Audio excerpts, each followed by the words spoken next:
I'm Hank Green, and this is Crash Course Office Hours, where I take some of the questions and concerns that you had with the last episode of Crash Course Biology and answer them or address them. We have an excellent question from Miss Lebel. What is meant by polar? Now, when we're talking about this in the last episode, we're talking about chemical polarity, which is when a molecule has a part of the molecule that's positively charged and part of it that's negatively charged. Basically, the molecule has become itself a magnet. This happens in a variety of molecules. The reasons why it happens is very complicated, but basically, the electrons around the atoms end up spending more time on one side of the molecule than on the other side, and so you have a negative side and positive side, and that is what I meant by polarity. Martin Sabaton fan wants to know if there are any other elements besides water and carbon that life could be based on, and Martin, well, we all would like to know that very much, and my impulse is that no, it could not possibly be possible. Everything we know is based on water and carbon, but you know, things that I can't imagine happen all the time in the universe. And so maybe it is possible, but I don't think we're going to know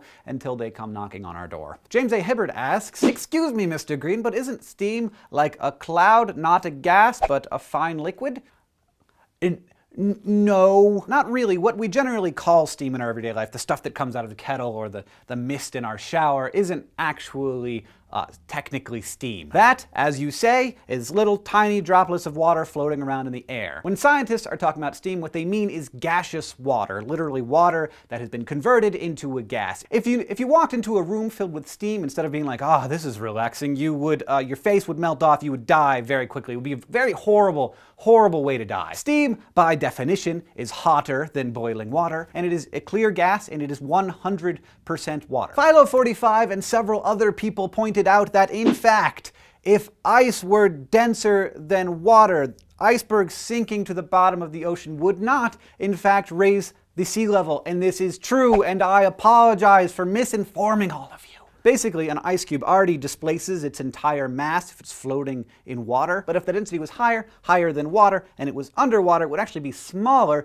taking up less space than an ice cube floating on the surface of the ocean. And it's a little bit complicated, but that person and the other ones who corrected me on that, thank you. And finally, Mark460 compliments me on my skill as a teacher, but wonders if I'm doing this by myself, and I'm certainly not. Thank you to the people who are helping me work on this. We have Jenkins back there behind the camera. Come on out. No. Nick is also editing these. Thank you, Nick. And then we have Blake and Jesselyn helping me write them. And Amber and Pete are the amazing people helping to do the graphics on these. So thank you to all of them, and I'll see you very soon in the next episode of Crash Course.